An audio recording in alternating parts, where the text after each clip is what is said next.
मैं हूं आपके साथ मालछोड़। वक्त हो गया है बड़ी खबर पर चर्चा करने का और फिलहाल की सबसे बड़ी खबर ये आ रही है कि राम रहीम को फिर से 20 दिन की इमरजेंसी पर पैरोल मिल गई है। जहां आपने बिल्कुल सही सुना, हरियाणा में चुनाव से मात्र 4 दिन पहले राम रहीम को पैरोल मिल चुकी है, यानी कि अब राम रहीम 20 दिन के लिए जेल से बाहर रहेंगे।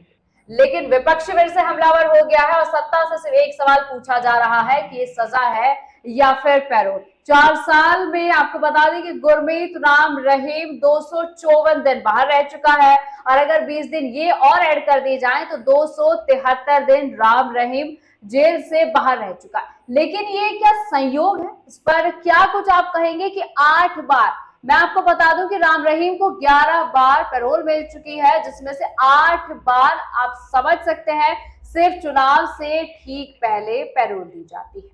दुनिया भर में कई अपराधी जेल में सिर्फ आरोपी बनकर रह रहे हैं, लेकिन वहीं राम रहीम उम्र कैद की सजा काटते हुए भी ना जाने कितने दिनों की पैरोल पर बाहर आता है और ना जाने फिर कितनी चीजें प्रभावित हो जाती है। इस बार भी सत्ता पर विपक्ष सत्ता से सवाल पूछ रहा है। पूरा राजनीतिक माहौल गरमाया हुआ है कि राम रहीम को हरियाणा में चुनाव से मात्र 4 दिन पहले इमरजेंसी पर पैरोल क्यों दी जाती है। उसमें सबसे बड़ा सवाल ये उठ रहा है कि पैरोल इमरजेंसी पर मिली है, लेकिन इमरजेंसी अभी तक साबित नहीं हो पाई है कि क्या इमरजेंसी जिसकी वजह से राम रहीम को पैरोल दी गई है। इस मुद्दे पर चर्चा करने के लिए हमारे साथ वरिष्ठ प्रवक्ता सुजाता पॉल जुड़ रही हैं, जिनसे हम तमाम राजनीतिक मायने जानेंगे और ये पूछेंगे क्या ये कोई बड़ी साजिश है, क्या फिर से चुनाव पर असर जाने वाला है, कांग्रेस क्या कुछ कदम उठाने वाली है। इन्हीं सब सवालों के जवाब लेंगे सुजाता पॉल से। मैम, सबसे पहला मेरा आपसे सवाल कि जिस तरीके से विपक्षी हमलावर हो गया है, सियासत गर्मा गई है, कांग्रेस क्या कुछ कदम उठाएगी कि राम रहीम को पैरोल मिल चुकी है? आपको और आपके दर्शकों को मेरा नमस्कार। और राम रहीम को पिछले 4 साल में अगर 254 दिन की पैरोल मिल चुकी है और अब फिर से उसे और बहुत दिनों के लिए खुलेआम घूमने को मिल रहा है, सिर्फ उतने समय के लिए जब वो चुनाव प्रभावित करे, तो कांग्रेस पार्टी की ये जिम्मेदारी होती है कि ऐसा ना होने दे। इसलिए चुनाव आयोग भी गए हैं हम, और इस बात को हम पूरे जोर शोर से उठा भी रहे हैं, क्योंकि जहां तक इस आदमी का नाम जो है, इसको राम रहीम बोलते हैं, लेकिन अगर इस व्यक्ति के नाम से हम इसको पुकारे तो बेहतर होगा। और इसका नाम है गुरमीत सिंह। तो गुरमीत सिंह अगर हरियाणा के चुनावों पर असर डाल सकता है तो निश्चित तौर पर भारतीय जनता पार्टी उसका इस्तेमाल करना चाहती है, क्योंकि जिन लोगों को जो उनकी फॉलोइंग रही है, वो हम भी जानते हैं कि जागरूकता, ये सारी बातें जो होती है ये करने में बड़ी अच्छी लगती है, मगर इन सब चीजों में समय लगता है कि लोग अंधविश्वास में न डूबे। और ये अंधविश्वास ही ये कारण था कि आज ये सजा का अधिकारी बना। इसने सजा जो पाई है वो इसीलिए क्योंकि ये लोगों को गुमराह करता है। लेकिन जो लोग गुमराह हो चुके हैं वो तो इसको भगवान के रूप में देखते हैं। अब ये बाहर निकल के आता है, म्यूजिक वीडियो जारी कर देता है, कभी ये कोई भारतीय जनता पार्टी के नेताओं को आशीर्वाद देते हुए दिखता है। तो वो सब क्या बता रहा है कि चुनावों को प्रभावित करने के लिए ये सब किया जा रहा है। और ये कहा जा रहा है कि बहुत सारी विधानसभा सीटें ऐसी है जहाँ पे भाजपा की हालत बड़ी बुरी हो रही है। इससे भारतीय जनता पार्टी हर तरीके के हथकंडे को अपनाने में लगी रहती है चुनावों को जीतने के लिए, क्योंकि उनका काम है, वो कहते हैं ना, हम 24/7 इलेक्शन मोड में रहते हैं। अरे तुम इलेक्शन मोड में रहते हो, इसीलिए तो कोई कार्य नहीं करते हो। जब सत्ता तुम्हें मिल भी जाती है तो भी तुम इलेक्शन मोड में ही रहते हो। तब भी तुम्हें लगता है कि अगले इलेक्शन को कैसे जीते, ये नहीं देखते हो कि जो जीत चुके हो वहां पे काम क्या करो। तो कांग्रेस पार्टी ने न केवल इलेक्शन कमीशन से कहा है, मगर हम आगे भी इस मुद्दे को उठाएंगे। जी हाँ, ठीक है मैम, जिस तरीके से आपने बताया कि कई विधानसभा सीटें ऐसी हैं जिस पर कि गुरमीत सिंह का थोड़ा दबदबा रहता है, असर देखने को मिलता है। हरियाणा में आपको बता दूं कि 35 विधानसभा सीटें ऐसी हैं जहां पर कुछ भक्त हैं गुरमीत सिंह के और वो भक्त वोटर भी हैं। तो कहीं ना कहीं विपक्ष का ये मानना भी है, तो उसमें तो थोड़ा नुकसान हो सकता है, यानी कि बीजेपी अपने फायदे के लिए पूरी तरीके से इस्तेमाल करने पर जुटे। क्या कुछ लगता है कितना कुछ नुकसान देखने को मिलेगा? देखिए, इस वक्त तो जनता ने अपना मन बना लिया है। ये तो भारतीय जनता पार्टी अपनी पूरी कोशिश लगा रही है, मैं ये बात कह रही हूँ। मैं ये बिल्कुल नहीं कह रही हूँ कि वो प्रभावित कर पाएंगे, लेकिन कोशिश उनकी पूरी रहेगी। अब आपको मैं अगर जिन सीटों की आप बात करें उनकी बात कर रहे हैं, तो उसमें एक सीट है कुरुक्षेत्र की। कुरुक्षेत्र महाभारत की धरती जरूर है, मगर आजाद भारत में हमने जितनी शांति वहां कुरुक्षेत्र में इतने सालों में देखी, उसको बिगाड़ने का काम भारतीय जनता पार्टी ने किया। भारतीय जनता पार्टी के आने के बाद से हम देख रहे हैं कि नूह का इलाका जो है वहां किस तरह से माहौल खराब किया गया, उसी तरह कुरुक्षेत्र में जो शांति बनी रहती थी उसको बिगाड़ने का काम भारतीय जनता पार्टी ने किया। तो इन सब सीटों पर भारतीय जनता पार्टी अपनी कोशिश जरूर करेगी, मगर हम भी जुटे हुए हैं, डटे हुए हैं, और यही उम्मीद है कि जनता जो है वो भी मजबूती से एकदम एकजुट होकर जो उन्होंने मन बना लिया है कांग्रेस पार्टी को वोट देने का, वो उससे इधर उधर ना हो और अपने मुद्दों से भटके ना, क्योंकि भटकाने के लिए ही गुरमीत सिंह राम रहीम सो कॉल्ड को बाहर लाया जाता है और इसको बार बार पैरोल फरलो दी जाती है ताकि ये चुनावों को प्रभावित करे, ये लोगों को गुमराह करे। तो ऐसे ही तो लोग भारतीय जनता पार्टी को पसंद है। ठीक है। जी सुजाता जी, एक चीज आपने कही कि थोड़ा सा अंधविश्वास फैलाने के लिए, माहौल थोड़ा सा बिगाड़ने के लिए पैरोल दी जाती है, लेकिन इसमें एक सवाल अभी तक भी जो क्या क्यों बना हुआ है कि इमरजेंसी के लिए पैरोल दी गई, लेकिन इमरजेंसी तो अभी तक सामने नहीं आई कि क्या इमरजेंसी थी, इस पर क्या कहना है आपका? देखिए, वही मैं कह रही हूँ कि इमरजेंसी तो यही है कि भारतीय जनता पार्टी के लिए इमरजेंसी है कि भाई किसी भी तरह से चुनावों को प्रभावित करो। भाई जिस व्यक्ति को आप चुनावों के, और मैं आपको बता दूं कि 9 बार अब तक ये, बल्कि अब मैं कहूंगी 9 बार मान लीजिए इस बार को मिला के कि इसको पैरोल या फरलो दी गई है ताकि ये चुनावों के समय पे बाहर आए। चुनावों के समय पर इसको बाहर लाने का क्या कारण हो सकता है? भारतीय जनता पार्टी भले ही कुछ भी कर ले, मुझे नहीं लगता कि कोई फर्क पड़ने वाला है, क्योंकि जनता ने अपना मन बना लिया। उन्होंने देखा है कि किस तरीके से उनको अपमानित, बदनाम करने की कोशिश करी गई, उनकी नौकरियां उनके पास नहीं है, जो अच्छा जीवन उनको मिलना चाहिए था वो नहीं है, जो 15-15 लाख सबके अकाउंट में आने की बात करी गई थी, जो मोदी जी ने कहा था कि जो गैस सिलेंडर है वो सस्ता हो जाएगा, पेट्रोल डीजल सस्ता हो जाएगा, तो किसानों को तो देखने को मिल ही रहा है कि ऐसा कुछ नहीं हुआ।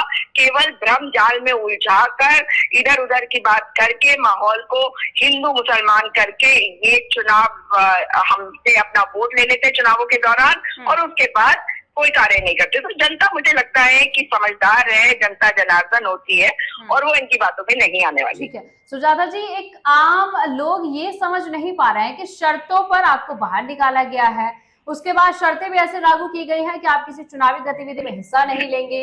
जब आप हिस्सा नहीं लेंगे उसके बाद भी जमीनी स्तर पर उतारने की जरूरत क्या है? इमरजेंसी के लिए नहीं हुई है तो उतारा, मतलब पैरोल दी क्यों गई? एक आम आदमी ये नहीं समझ पा रहा है।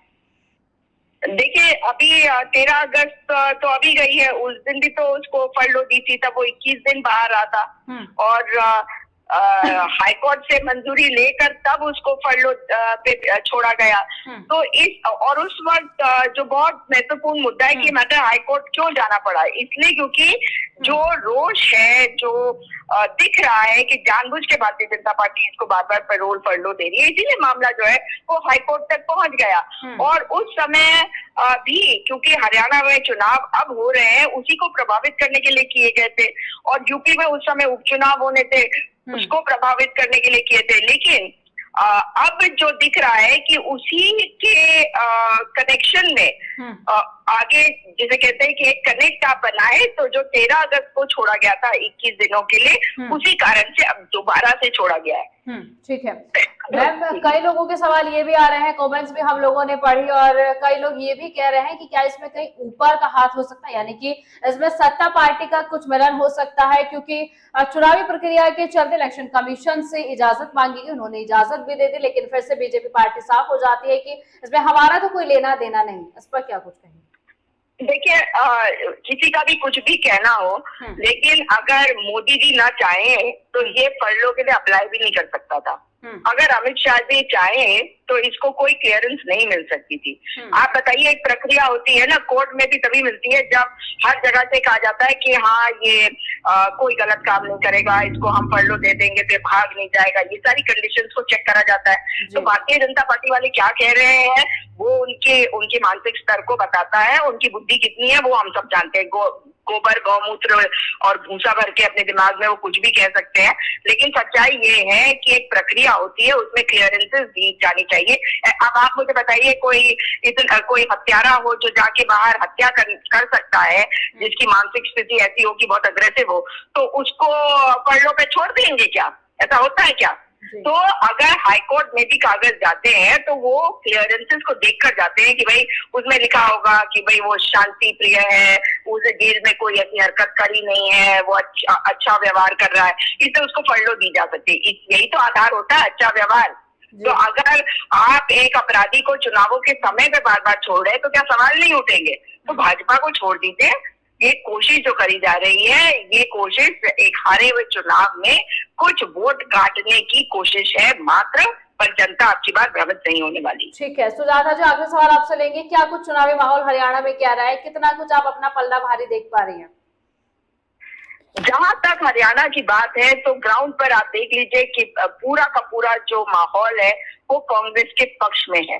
वरना ऐसा ना होता कि मुख्यमंत्री पुष्कर सिंह धामी उत्तराखंड से जाते, आदित्यनाथ जी वहां जाते और फिर भी उनको अपने ट्विटर हैंडल से अपने पोस्ट को डालने पड़ते और लोगों के बीच में उनका कोई असर ना हो रहा होता। तो सच्चाई ये है। अब मैं आपको एक छोटी सी बात पुष्कर धामी जी के बारे में कहना चाहूंगी कि जब वो परसों वहां पहुंचे थे फरीदाबाद, तो बच्चों का इस्तेमाल किया गया था जो उनके स्वागत समारोह के लिए, जिनको जेसीबी के ऊपर चढ़ाकर इनके ऊपर फूल फेंके जा रहे थे। वहां के भाजपा प्रवक्ताओं से जब डिबेट के दौरान मुलाकात हुई तो वो डिबेट पे चीख कर कह रहे थे कि नहीं ये नहीं होना चाहिए, लेकिन ऑर्गेनाइजर जो होता है वो आउटसोर्स किया हुआ एक कोई कंपनी होती है तो वो उन्होंने कर दिया, या जो कार्यकर्ता है वो बहुत ज्यादा एक्साइटमेंट में आकर उसने ऐसा कर दिया। अरे भाई, जब मुख्यमंत्री पुष्कर सिंह धामी ऐसी पोस्ट डालते हैं जहां पे वही तस्वीरें दिखाई देती है और कहते हैं कि अरे प्रचंड है शुरुआत, और लिखते हैं कि ये ऐसे स्वागत के लिए उनका धन्यवाद, तो मतलब वो क्या बातें कर रहे हैं कि जो बच्चे ऊपर थे अगर कोई हादसा हो जाता उनके साथ तो कौन जिम्मेदार होता। तो देखिए, भारतीय जनता पार्टी का चाल चरित्र चेहरा यही है, वो चुनावी मोड में रहते हैं, वो सोचते हैं कि कुछ भी करके मतलब ये वो तय सब करके आप बस किसी तरह से चुनाव जीत जाओ। लेकिन अब जनता भी ये समझ चुकी है, इसलिए जनता अब इनकी बातों में नहीं आने वाली है, बल्कि मुख्यमंत्री पुष्कर सिंह धामी जी के खिलाफ तो कार्रवाई करनी चाहिए चुनाव आयोग को। बच्चों का इस्तेमाल उनके स्वागत समारोह के लिए किया गया और उन्होंने उस वीडियो को अपने ऑफिशियल हैंडल से ट्वीट किया। ठीक है, बहुत शुक्रिया सुजाता जी आपका हमारे साथ जुड़ने के लिए और तमाम जानकारी साझा करने के लिए। फिर आपके पास लौटेंगे ऐसे ही किसी बड़े मुद्दे को लेकर।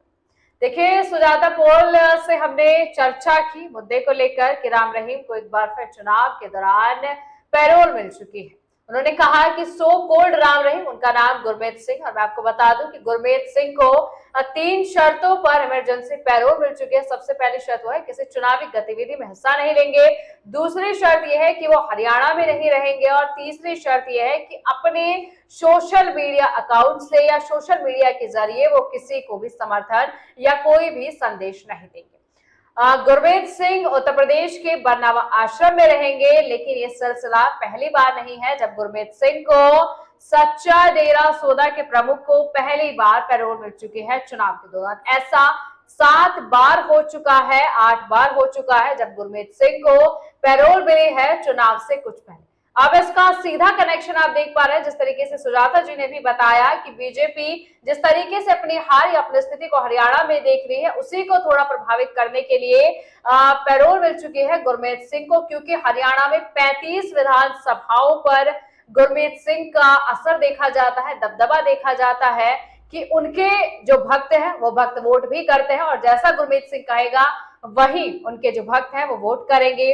पिछले चुनाव में भी, लोकसभा चुनाव में भी गुरमीत सिंह को पैरोल दी गई थी। पंजाब में उपचुनाव हुए थे तभी भी गुरमीत सिंह को पैरोल दी गई थी और यहाँ तक कि हिमाचल प्रदेश के विधानसभा चुनाव में भी गुरमीत सिंह को पैरोल मिल चुकी थी। तो यही सही जानकारी और सटीक जानकारी हम आप तक पहुंचा रहे हैं कि एक बार फिर ये सिलसिला जारी करते हुए गुरमीत सिंह को पैरोल दे दी गई।